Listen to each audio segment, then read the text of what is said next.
오늘 저는 봉독해 드린 말씀을 근거로 성도가 받을 심판의 세 가지 기준이라는 제목과 함께 말씀을 통하여 주시는 하나님의 은혜를 공유하기 원합니다. 바라기는 저와 여러분 다시 한번 이 말씀을 통하여 우리의 삶을 새롭게 정비하시고 신앙 안에서 그날의 심판을 준비하여 지혜롭다 인정받는 저와 여러분 다 되시기를 예수님의 이름으로 다시 한번 축원드립니다. 고린도후서 5장 10절 말씀을 보게 되면 그리스도의 심판대라고 하는 말씀이 기록되어져 있습니다. 그리스도께서 심판하실 단상이라는 뜻이죠. 이 대라고 하는 단어는 베마라는 단어인데 이것은 아무런 장소를 의미하는 것이 아니라 분명한 어떤 형식을 갖춘 단상을 의미합니다.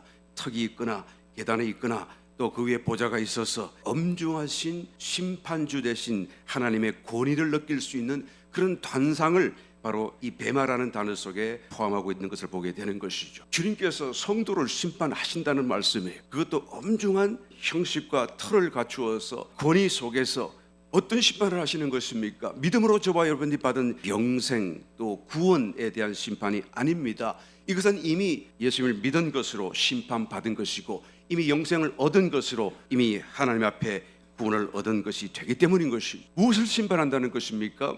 우리가 영생 구원을 받고 그 이후에 우리가 어떤 삶을 살아갔는가, 우리가 어떤 지상의 삶의 행위를 이루어가며 살아왔는가라는 것을 심판하신다라는 것이죠. 그래서 어떤 이에게는 잘하였도다 착하고 충성된 종아, 내가 작은 일에 충성하였음에 내가 큰 것으로 내게 맡기리니 내 주인의 절구음에 참여할지어다 라고 하시는 그런 축복과 칭찬을 주시기도 하신다는 말씀인 것입니다. 우리는 어떤 말을 듣게 될까? 또 주님은 어떤 말씀으로 우리에게 물으실까? 어떤 심판을 근거로 삼고 우리에게 심판하실까? 여러분 궁금하지 않나요? 저는 이 모든 일이 정말 궁금하기도 합니다. 나는 그 주님의 물으시는 대답에 올바로 대답할 수 있을까? 나는 예라고 할 수 있을까? 나는 이것이 있다라고 말씀할 수 있을까?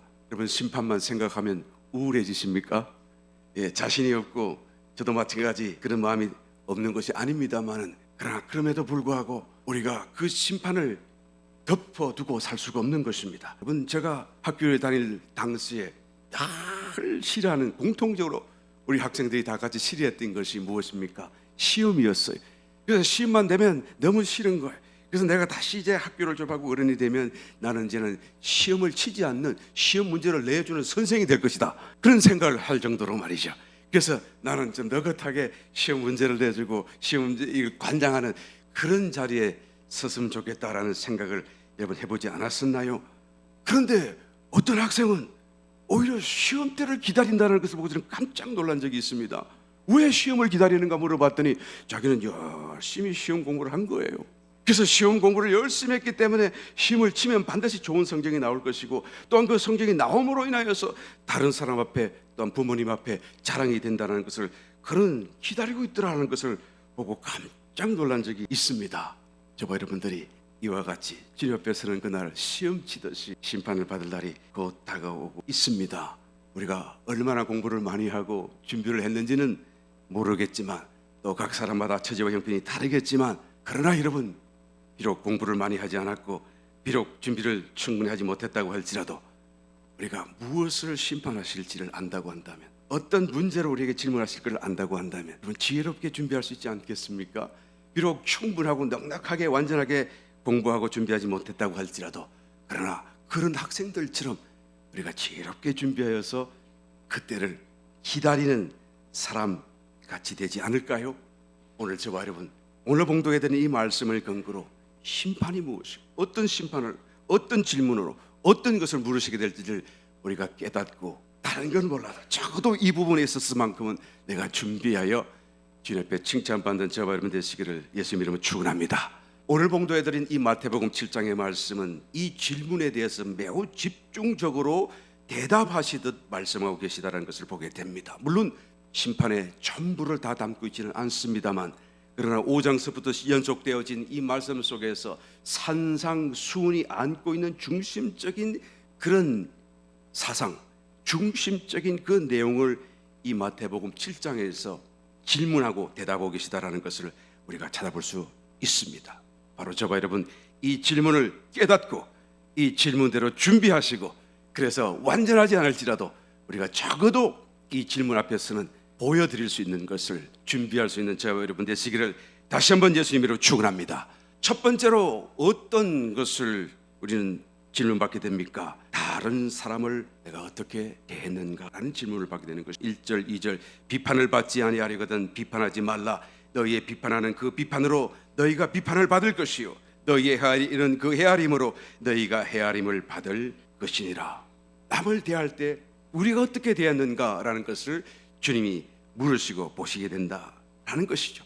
우리가 어떤 태도를 따라 살아왔는가에 따라서 주님도 우리에게 그렇게 심판하실 것이다 라는 말씀을 해주고 있는 것입니다. 여기서 특별히 남이라고 말하는 그 타인은 성도를 얘기하죠. 교회 중에 있는 형제와 자매를 의미하고 있습니다. 초대교회는 많은 교회가 음식 문제, 절기 문제 이런 유대교 전성을 따라오는 그런 어떤 습관을 두고 서로 이해가 달랐고 그래서 서로 정죄하고 비판하며 분리되었던 그런 모습을 보이기도 했었습니다. 물론 여러분 무엇이 맞고 무엇이 틀릴 수가 있겠죠. 아니면 두 사람이 다 틀릴 수도 있을 것입니다. 교리적으로나 또는 성경 해석적으로 서로 다를 수가 있습니다. 그러나 이는 달라졌어요. 분열되어서는 안 되죠. 서로 대적해서는 안 되죠. 왜요? 형제이고 자매이고 자기의 또 다른 지체가 되어졌기 때문에 그런 것입니다. 생명 안에서 그리스도가 머리 되시고 다 하나의 몸을 이루는 관계 속에 들어왔기 때문이다 라는 것이죠. 그러므로 이 생명의 문제가 여러분 다른 모든 것보다 최우선이고 가장 중요한 사건이다라는 것을 우리는 알아야 되는 것입니다. 여러분 가족 사이에 마찰이 생기면 어떻게 되죠? 정상적이고 건강한 가족이라고 한다면 여러분 비록 마찰이 생긴다고 할지라도 그 사랑의 테두리 안에서 여러분 크게 벗어날 수가 없습니다. 특별히 긍휼히 여기는 그 마음 안에서 서로를 정죄할 수가 없습니다. 서로를 판단하고 서로를 대적하여 싸울 수가 없는 것임을 우리가 잘 알지 않습니까? 이 긍휼이라는 것은 특별히 우리가 가져야 될 또 타인을 향하여 가져야 될 우리의 삶의 자세와 태도가 아닌가 생각되어집니다. 영어로 mercy라는 단어이죠. 가엾게 여기는 그런 마음을 뜻하는 단어입니다. 가엾게 여겨야 돼. 라함이라는 그런 히브리 단어를 쓰는데 이 라함이라고 하는 단어는 여인 어머니의 자궁이라는 뜻이에요. 그러니까 이 라함이라는 단어에서 파생된 mercy 긍휼이라는 단어는 같은 태에서 나온 아들에 대한 감정, 그런 감정을 기본적인 그런 의미 속에 포함하고 있는 거예요. 그래서 그런 기본적인 그런 감정을 포함하면서 긍휼, 자비 이런 단어가 이제 발전하여 생겨나게 된 것을 보게 되는 것이죠. 저절바는 갓난 아기에 대한 어머니의 그런 마음, 또 아버지가 아들에 대한 그런 마음, 또 형제가 형제를 대하는 그런 마음, 그런 마음의 상태를 포함하고 있는 단어가 긍휼이라는 단어예요. 그래서 그렇게 철천지 원수로 내가 복수하겠다 칼을 갈고 기다리고 있던 그 형 에서가 쌍둥이 동생인 야곱을 보았을 때 다리를 쩔룩거리는 그 모습을 보자마자 그 마음의 원한이 눈 녹듯이 녹아지고 그를 울며 부둥켜 안는 그런 마음이 바로 이 라함, 긍휼이라는 단어에서 포함하고 있다는 것을 알아야 되는 것이죠. 신약 성경에서도 이 단어가 뜻이 잘 표현되고 있는 것은 예수님의 모든 사역이고 특별히 치유 사역에서 잘 드러나고 있습니다. 모든 병자들을 긍휼히 여기셨어요. 그래서 모든 자기에게 오는 자를 한 사람도 마다하지 않고 다 밤이 늦도록 치료해 주시고 또한 고쳐주시다는 것을 보게 되는 것이죠. 1만 달란트 빚진 자에 대한 그런 마음, 불쌍히 여기시는 아버지의 마음, 또 방탕한 생활을 하고 돌아온 탕자를 안하시는, 그래서 멀리서부터 그것을 발견하고 뛰어가 끌어안고 입을 맞추는 그 아버지의 마음, 이런 모든 것들, 또 길 가는 도중에 강도를 만난 그 불쌍한 사람을 향하는 사마리아인의 그 동정, 그 긍휼, 이런 마음에서 이 긍휼의 의미가 잘 표현되고 있습니다. 예수님이 한 번은 세리와 죄인들과 함께 식사를 하는 것을 본 바리새인들이 비난을 하죠.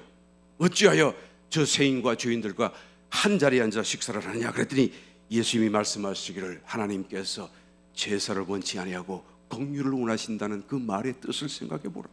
그 형식적인 제사가 아니라 정말로 마음에 있는 긍휼심을 하나님이 더 원하신다라는 것을 말해준 적이 있습니다.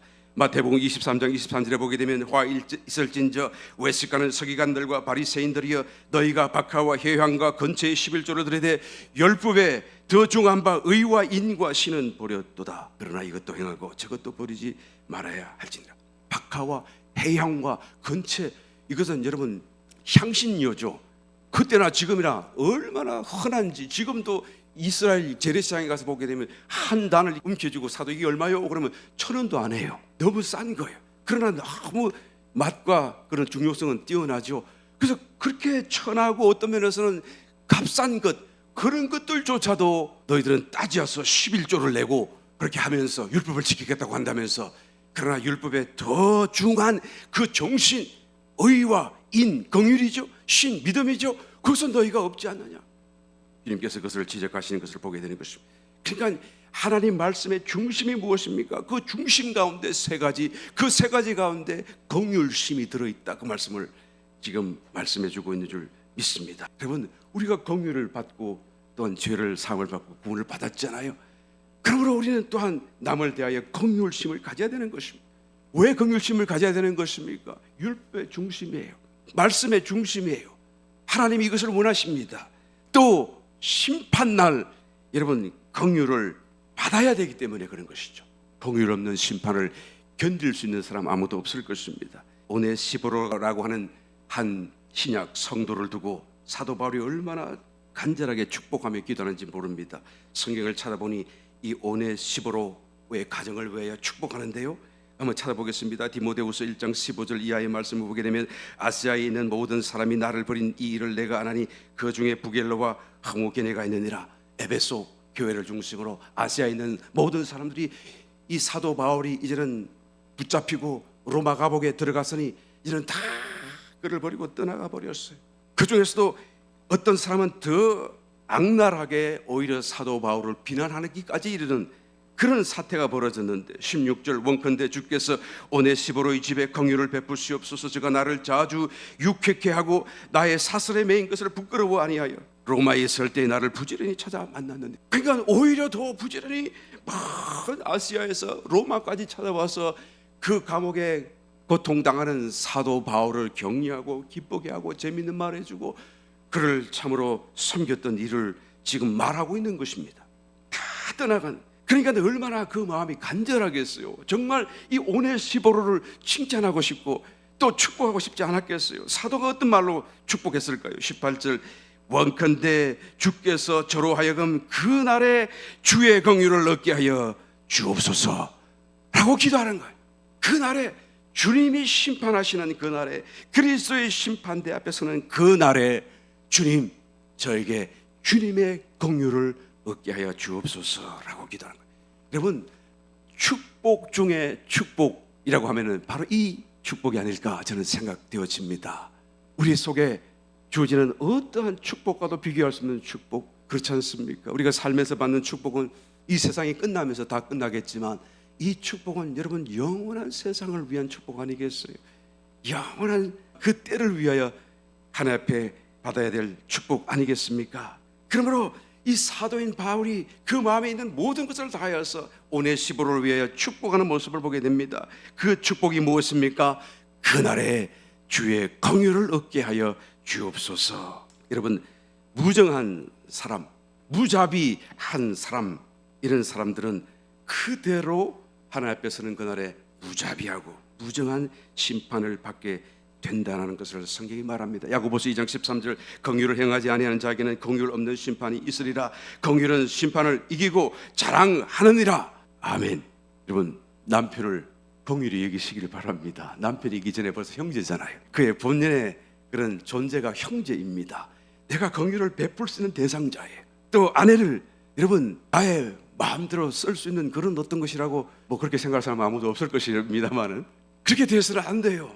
아내이기 전에 자매이라는 것을 우리는 알아야 되는 것이죠. 섬기고 긍휼을 베풀 대상인 것입니다. 그날에 주님의 긍휼을 내 남편을 인하여, 내가 행한 그 행위를 인하여서, 내 아내에게 행한 그 행위를 인하여서 주님의 긍휼을 받게 될 대상이라는 것을 알아야 되는 것이죠. 교회 지체들 모두가 다 그와 같은 섬김의 대상이요, 긍휼을 베풀어 주어야 될 대상이라는 것을 우리는 반드시 알아야 되는 것입니다. 여러분, 국어사전을 찾아보게 되면 이 긍휼이라고 하는 단어가 다만 남을 불쌍히 가엾게 여길 뿐만 아니라 한 걸음 더 나아가서 그를 도와주는 행위를 포함하는 것이다 라고 기록되어 있는 것을 찾아볼 수가 있는 것이죠. 그러니까 긍휼히 여긴다라고 하는 것은 내 마음으로만 긍휼히 여기는 것이 아니라 그를 섬기고 그를 위하여 어떤 마음을 표현하고 행위로 나타내는 것까지를 또한 우리가 실행할 때 비로소 긍휼이라고 말할 수가 있는 것이죠. 예수님께서 이것을 보기를 원하시는 거예요. 예수님의 심판대 앞에서 주님이 보기를 원하시는 것은 바로 이와 같은 나타난 행위를 보기를 원하시는 줄 믿습니다. 이번에 우리가 과테말라 선교를 또 아름답게 잘 섬기고 왔지만 이번에 가서 이제는 예전에는 있었던 것이 없었던 것을 아마 보고 나름 마음속에 여러 가지로 아마 생각이 드신 성도님 계실지 모르겠습니다. 이제까지는 늘 가면은 선교지에서 우리가 열심히 선교만 하면 됐는데, 그래서 아침, 점심, 저녁 늘 맛있는 음식이 나와서 늘 그걸 먹는 것도 즐거움 중에 하나였는데, 이번에는 가서는 선교도 우리가 하고 아침도 우리가 만들고 치우는 것도 우리가 설거지도 하고, 야, 참 옛날이 좋았구나 라는 그런 생각을 했었는지 모르겠습니다만은, 여러분, 그것을 이제까지 섬긴 분이 바로 주홍숙 선교사님이셨죠. 근데 주홍숙 선교사님의 개인적인 그런 간증을 듣는 기회가 있었어요. 자기가 이제는 오랜 생활 직장을 이제는 리타이어하고 나이가 이제 60이 넘어서서 이제 남은 생에 이 나이에 내가 어떻게 주님을 섬겨야 할까, 무엇으로 주님을 섬기고 남을 유익하게 하는 삶을 살 수 있을까를 고민하기 시작했다라는 것이. 그러면서 기도하는 가운데 내가 음식을 잘 만들어서 정성스럽게 대접해드리면, 그러면 이것은 많은 사람에게 섬기는 길이 되지 않을까라는 것을 깨닫게 해주시더라는 것이죠. 그래서 한 번도 음식을 제대로 해보지도 못하던 분이 이제는 유튜브를 보면서 음식을 연구하면서 요리하는 방법을 배워가면서, 그러면서 음식을 만들고, 그리고 선교지에 가서 이제는 찾아오는 사람들마다 또 선교사님들마다 그가 직접 나서서 다 차려서 섬기는 그런 일을 해왔던 것을 보게 되는 것이죠. 벌써 20년을 그렇게 해온 것이었죠.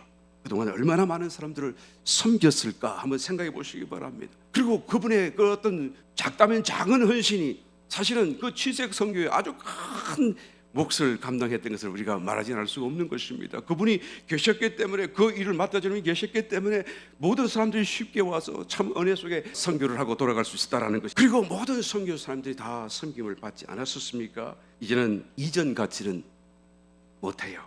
몸이 이제는 80이 넘으셨고 이제는 이전 같지 못하고 그대로 할 수는 없지만, 그럼에도 불구하고 할 수 있을 때 할 수 있는 힘을 다해서 여전히 섬기고 있는 것을 보게 됩니다. 저는 분명히 알기로는 주님 앞에 서는 그날에 이 일로 여러분 주님께 긍휼을 얻게 되실 것이다 라고 말씀드릴 수밖에 없습니다. 저와 여러분들도 이렇게 하게 되실 수 있기를 예수님 이름으로 축원합니다. 내가 무엇을 얻지 않았어? 내가 무엇을 통하여 주님을 섬기고 남을 섬기셨을까? 여러분 결심하게 되시기를 예수님 이름으로 축원합니다. 두 번째로 주님이 무엇을 물으십니까? 어떤 삶의 열매를 맺었는가를 물으시는 것입니다. 18절, 19절, 좋은 나무가 나쁜 열매를 맺을 수 없고 못된 나무가 아름다운 열매를 맺을 수 없느니라. 아름다운 열매를 맺지 아니하는 나무마다 찍혀 불에 던지오느니라. 그 불이 무엇인지 여러분 잘 아십니다. 바깥 어두운데 불타는 그런 고통 속에서 나의 아직도 버리지 못한 나의 그런 자신의 자아들이 태워지고 벗겨지고 정화되는 그런 시간을 두고 말을 하고 있는 것을 보게 되는 것이죠. 그러니까 아름다운 열매를 맺은 사람은 구원받고 칭찬받고 또는 상을 받을 것이지만, 아름다운 열매를 맺지 못한 나무마다 찍혀서 내가 생명나무로 살았느냐 선악과 나무를 따라 살았느냐 나에 따라서 찍혀서 불에 던지기도 한다라는 것이죠. 여러분 성경이 말씀하는 열매는 성령의 열매입니다. 열매라고 하는 것은 습관적으로 내가 같은 행동을 반복할 때 맺혀지는 것 아니겠습니까? 그런데 성령의 열매는 아무리 반복을 해도 아무리 노력해도 스스로는 맺을 수가 없는 거예요. 그리스도 안에 머물러 있을 때 비로소 맺혀지는 거예요. 저절로 맺혀지는 거예요. 그래서 성령의 열매라고 말을 하는 것입니다. 이것은 사람의 열매가 아니에요. 나의 열매가 아니에요. 나에게 맺혀진 성령의 열매라는 것을 알아야 되는 것이죠. 주님 말씀하십니다. 나는 포도나무요 너희는 가지니 너희가 나를 떠나서는 아무것도 할 수 없느니라. 그러나 내 안에 있는 거자는 많은 열매를 맺게 될 것이다. 그런 주님 안에 머물러 있는 사람만이 성령의 열매를 맺을 수 있어요. 그 열매를 주님께서 보시겠다는 거예요. 그 열매를 어떻게 맺었는지를 주님께서는 물으시겠다라고 말을 하는 것이죠. 나는 지금 그리스도 안에 있는가? 나는 지금 그리스도 밖에 있는가? 이 사건이 너무 중요한 사건이에요. 내가 어떤 일을 열심히 한다고 하여서 성령의 열매를 맺는 거 아니다라는 것을 우리는 알아야 되는 것이죠. 내가 지금 그리스도 안에 있는 것인가? 내가 아니면 그리스도 밖에 있는 것인가? 나는 잘 모르겠습니다. 여러분, 정말 미안하지만 자기 자신이 잘 모르겠다고 한다면 그 사람은 그리스도 안에 있는 것이 아닙니다. 아직 그리스도 바깥에 있다는 것을 우리는 알아야 돼요. 듣기에 거북하고 마음이 불편하다고 할지라도 지금 듣는 것이 더 좋아요. 지금 듣고 회개하고 돌아서는 것이 더 좋습니다. 할렐루야. 내가 잘 모르겠다라고 한다면 그것은 주님 안에 있는 게 아니에요. 내가 주님 안에 있다고 한다면 그 자신이 알아요. 내가 주님 안에 있음을 스스로가 압니다. 너무 좋아요. 여기가 좋사오니 라는 고백이 저절로 나오는 것입니다. 그리고 그곳에서 계속하여 살고 싶고 나가고 싶지 않은 그런 감정과 느낌을 가지는 것이 바로 그리스도 안에서의 느낌이다라는 것이죠. 정말로 기쁨이 지속적으로 솟아납니다. 하나님께로부터는 공급이 계속하여 흘러 들어오는 것을 자기가 체험적으로 알게 되는 것이죠. 그러다가 그런 중에 시간이 어느 정도 지나가고 나게 되면 자신도 모르는 사이에 저절로 성령의 열매가 맺혀 있는 것을 보게 되는 것입니다. 나도 알고 남도 알게 되는 것이죠. 갈라디아서 5장 22절 23절 말씀을 보니 오직 성령의 열매는 사랑과 희락과 화평과 오래 참음과 자비와 양성과 충성과 온유와 절제니 이 같은 것을 금지할 법이 없느니라. 그러니까 내 마음속에 이전에 없던 사랑이 자꾸 일어나는 거예요. 자꾸 사랑스럽고 말해주고 싶고 격려해주고 싶고 내 속에 이상하게 샘솟는 그런 기쁨이 사라지질 않는 것입니다. 그것이 잔잔할지라도 그 기쁨이 마치 몽글몽글 피어오르는 그런 샘과 같아서 내 속에 기쁨이 있음을 내가 느끼게 되는 것이죠. 내 마음속에 화평이 있고 나를 만나는 삶도 화평을 누리고 오래 참게 되어지고 이전에는 못 참았는데 자비로운 마음이 생겨나고 그리고 양선이라는 이 말은 여러분 착하다는 뜻이에요. 옛날에는 나한테 잘해주는 사람에게는 내가 착한 사람이었고 나에게 잘못하는 사람에는 횡하고 돌아졌는데 이제는 그게 안 되는 거야. 이게 횡하고 안 되는 거야. 내 마음속에 정말 착한 마음만 자꾸 생겨나고 이게 악하고 모진 어떤 모습이 내 속에 옛날에는 있었는데 지금은 없는 거예요. 이게 양선이에요. 나에게는 이런 것이 있는가? 충성된 마음이 있는가? 정말 하나님 마음 내가 순교할 각오를 가지고 하나님 일이라고 한다면 교회 일이라고 한다면 하나님이 기뻐하신다고 한다면 그런 마음이 내 속에 있는가? 이것이 자꾸 솟아나는가? 한번 살펴봐야 되는 것입니다. 이 같은 것을 금지할 법이 없어요. 그렇게 행하는 것이 너무 자연스럽습니다. 모든 다른 것을 이기게 되어져요. 절제도 하게 되는 것입니다. 옛날에는 절제 못했는데 이제는 먹는 데서도 절제를 하고 보는 것에서도 절제를 하고 이제 저절로 절제가 되어져요. 왜요? 내 속에서 이상하게 하나님의 그런 힘이 나를 자꾸 이끌어 주시기 때문이라는 것을 우리는 느끼게 되기 때문인 것입니다. 이 사건을 잘 살펴봐야 되는 것입니다. 나에게 이런 것이 있는가? 한 가지라도 있는가? 아니면 한 가지라도 없는가? 여러분 이것이 바로 그리스도의 심판대의 질문을 받게 될 내용이라는 것을 성경이 말씀해 주고 있습니다. 이것이 나에게 있다고 한다면 여러분 그리스도의 심판대를 위해 준비가 되어져 있는 것입니다.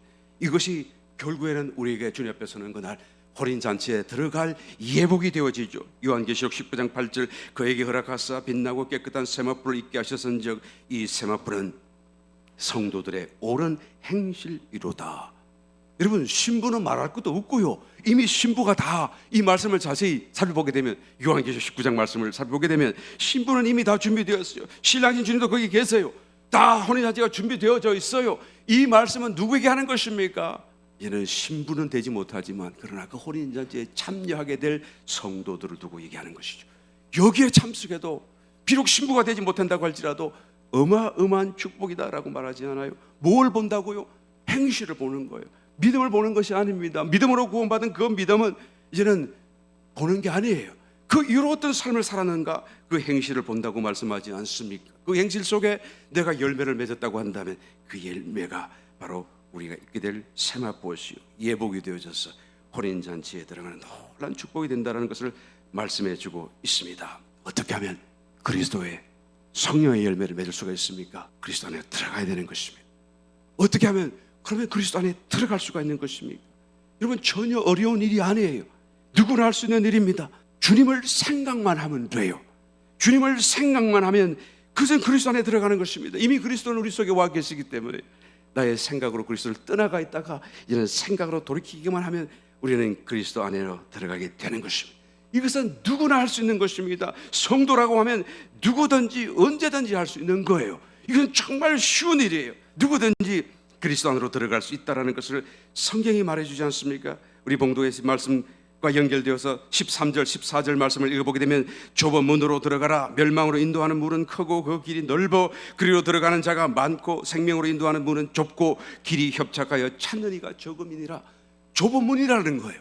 그 길이. 그렇다고 해서 그 길이 어렵다고 말하지 않아요. 이 길을 아무나 갈 수 없다라고 말하지 않습니다. 아주 특별한 신앙의 사람만 이 길을 갈 수 있다라고 말하지 않아요. 다만 좁을 뿐이라는 것을 말하고 있습니다. 오히려 좁기 때문에 그 길을 가기 위해서 쉬워요. 좌로도 우로도 치울칠 거 없고 그냥 길이 하나요. 길이 오솔길이니까 그냥 앞만 보고 가지 않습니까? 천상의 새 예루살렘 성도 여러분, 동서남북 문이 다 있지만 그러나 보좌에 이르는 길은 한 길밖에 없다고 말하지 않아요. 그러니까 누구든지 그 안에만 들어가면 다 저절로 그 길을 따라 하나님 보좌로 앞으로, 보좌에 계신 하나님 앞으로 갈 수 있는 그런 구조가 새 예루살렘 성입니다. 이 좁은 문이 그와 같아요. 들어가기만 하면, 그 길을 가기만 하면, 들어서기만 하면 저절로 주님께로 가게 되는데 왜 안 갑니까? 자기의 욕심이, 자기의 마음이, 자기가 이 세상 중에 더 때려버릴 수 없는 그런 것들을 떨쳐버리지 못한 채, 그래서 넓은 길을 가는 것입니다. 넓은 길, 넓은 문이 왜 어렵나요? 오히려 들어가기 쉬운 것 같은데 더 어려워. 왜 그렇습니까? 가는 길에 이것도 해야 되고 저것도 하고 싶고 저것도 유혹하고 이것도 보고 싶고 그러다 보니까 그냥 똑바로 갈 수가 없는 것입니다. 오히려 더 들어가기 쉬운 것 같은데 그 길이 훨씬 더 어렵더라 라는 거예요. 여러분, 그리스도 안에 들어가는 것이 어려울까요? 어렵지 않습니다. 생각만 하면 되는 거예요. 여러분, 우리 기독교의 수도원의 기원이 되었던 그런 모든 그 시초가 사막 교부들로 거슬러 올라갑니다. 그러니까 예수님의 처음 교부들이 다 세상 떠나고 이제는 그 세대가 또 바뀌고 그래서 아마 3세대 정도 내려오는 그 시점에 사막을 찾아 들어간 신앙의 교부들이 있어요. 왜 사막을 찾아 들어갔죠? 하나님을 만나려고. 왜 사막이어야 되는 것입니까? 세상의 유혹을 사막보다 쉽게 끊을 수가 없고 거기는 아예 끊어져 있기 때문이다라는 것을 깨달았기 때문인 줄 믿습니다. 그래서 사막을 찾아 들어가요. 그래서 아무것도 없고 세상에 아무것도 없는 그 자리에서 기도하고 그 자리에서 하나님을 만나는, 그래서 정말 수도원과 정말로 신앙의 깊이를 만들어 주었던 기원이 된 사건이 바로 사막 교부들이었다라는 거예요. 그들이 아무것도 하지 않은 것이 아닙니다. 오히려 그들의 신앙의 발견을 통하여서 오늘날까지 신앙의 중심, 순수성을 잃지 않도록 만들어준 것이 그분들이에요. 수도원 그냥 갇혀서 봉쇄 속에서 삶을 살고 있는 것 같으나 그러나 여러분, 그분들이 있기 때문에 오늘날 우리가 신앙이 똑바로 순수성을 유지할 수 있다는 것을 우리는 생각할 때 얼마나 귀중한 사건인지 몰라요. 광야 기도하세요. 마음속에 광야를 찾아 들어가시기를 열심히 축원합니다. 아무것도 없고 세상을 떠나나고 내 하고 싶은 건 떠나나고 그리고 할 일이 많지만 그것을 끊어서 순간이라도 그 순간 기도하는 그 시간이라도 아무것도 없는 광야 속으로 들어와서 마음속에 주님 앞에 머물러 있는 것입니다. 어떤 때는 정말 이것이 아무것도 없기 때문에 무의미하기까지 느껴지지 않아요. 내가 괜히 시간 허비하고 있지 않는가, 아무것도 없고 아무 느낌도 없고 아무 생각도 없으니 이거는 정말 무의미하지 않은가. 여러분, 사실은 그곳에 주님이 계시는데, 주님의 임재가 그곳인데, 거기가 지성소인데 왜 못 느낍니까? 왜 주님을 알지 못하죠? 자신의 죄가 그것을 가로막기 위해서 구름과 같이 자기가 아직도 정화되지 못하고 아직 충분하지 못하기 때문에 자기 앞에 서 계신 주님을 보지 못하는 것을 우리는 깨달아야 되는 것이죠. 바로 그곳이 주님의 임재예요. 그곳이 지성소예요. 내가 못 느낄지라도 바로 그것이 내가 내 자신에게서 나왔기 때문에, 나의 생각에서 나왔기 때문에 할렐루야. 여러분 주님 앞에 나아가게 되시기를 예수님 이름으로 축원합니다.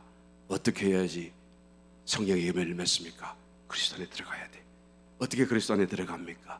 기도 속에서, 생각 속에서 주님을 찾고 또 찾게 되시기를 예수님 이름 축원합니다.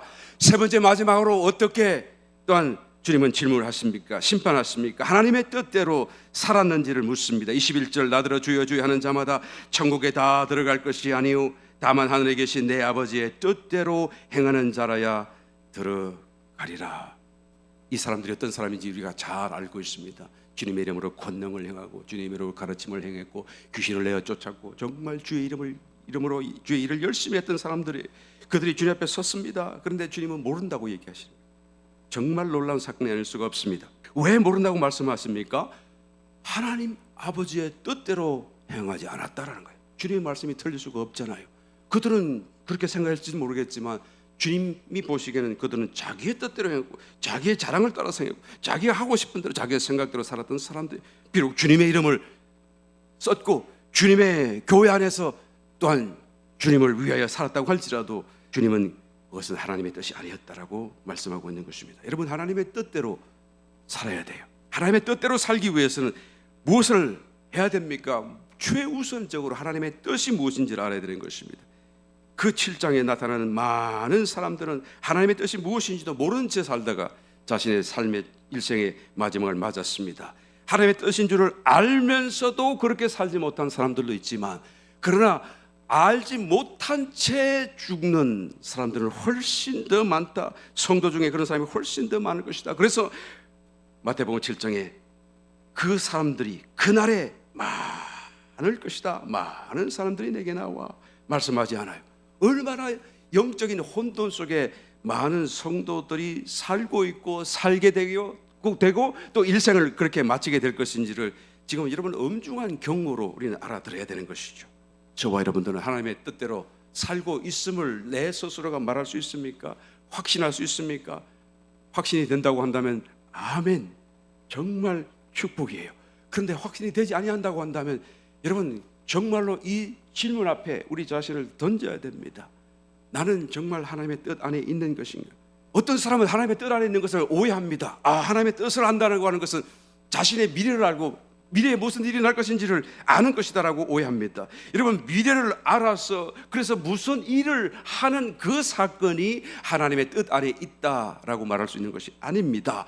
하나님의 뜻 안에 살고 있다라고 하는 것은 미래에 일어날 일과 그것을 아는 일과 상관없어요. 오늘 하나님 안에서 살고 오늘 정말 그 뜻이 무엇인지를 찾고 기도하면서 말씀을 묵상하면서 그리고 하나님 안에 하나님과 동행하며 사는 그 사건이 하나님의 뜻 안에 있는 거예요. 이 차이를 우리는 분별할 수 있어야 되는 것입니다. 어떤 사람은 오해하기를 하나님의 뜻을 아는 것을 일을 알고 그래서 그 일을 하는 것이 하나님의 뜻 안에 있다라고 말을 하는데 그렇지 않아요. 히브리서 11장 8절에 보게 되면 믿음으로 아브라함은 부르심을 받았을 때 순종하여 장래 기업으로 받을 땅에 나갈새 갈 바를 알지 못한 채, 그렇죠? 갈 바를 알지 못한 채 나간 거예요. 그냥 매일매일 이끄시는 그 하나님의 손길을 따라 한 걸음 한 걸음 나아가는 것입니다. 눈이 먼 사람을 인도할 때 저 100m 앞에 1km 앞에까지 설명할 필요가 없잖아요. 지팡이나 주고 지팡이를 끌어주기만 하면 되잖아요. 한 걸음 한 걸음, 이것이 하나님의 뜻 안에 사는 것입니다. 이것이 하나님과 동행하는 길이에요. 하나님은 그것을 더 원하시는 이유가 무엇이죠? 우리가 하나님의 뜻을 다듬어 발견해가고 질문하고 대답하고 성경을 묵상하고 하는 과정 속에서 하나님과 점점점 더 가까워지고 점점점 내 믿음이 성장하는 이 사건을 하나님이 원하시고 기다리시고 있기 때문인 줄 믿습니다.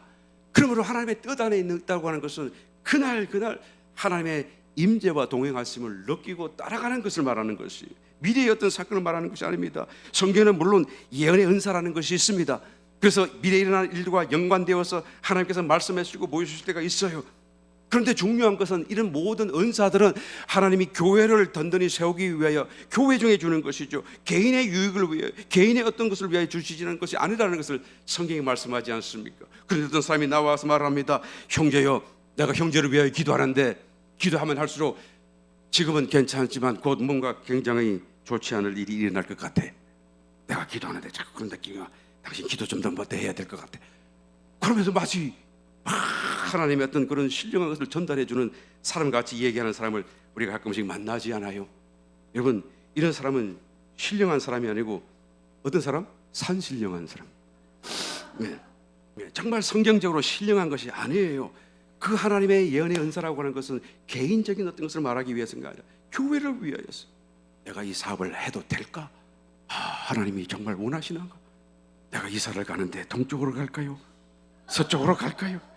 이런 모두가 다 여러분 주님을 사랑하고 주님을 믿고 따라가고 동행하는 사람이라고 한다면 동으로 가든 서로 가든 그게 무슨 문제가 있어요?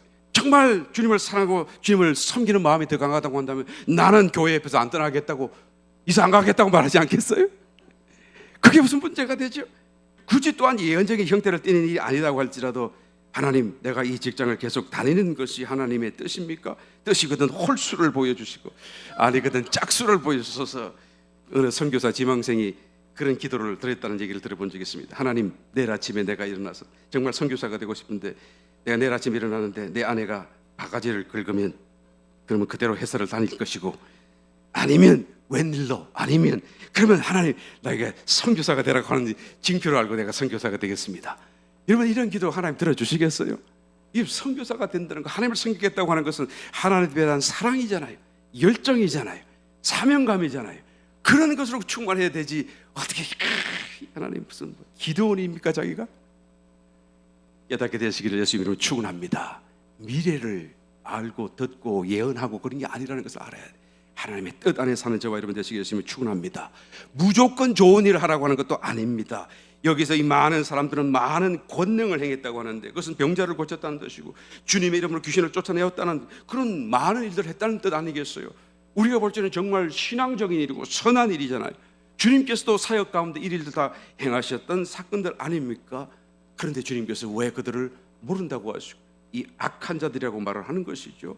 내가 했을 때는 괜찮지만 너희가 했을 때는 그렇지 못하다, 좋은 일이 아니다라고 그렇게 말하는 것이 절대 아니지 않습니까?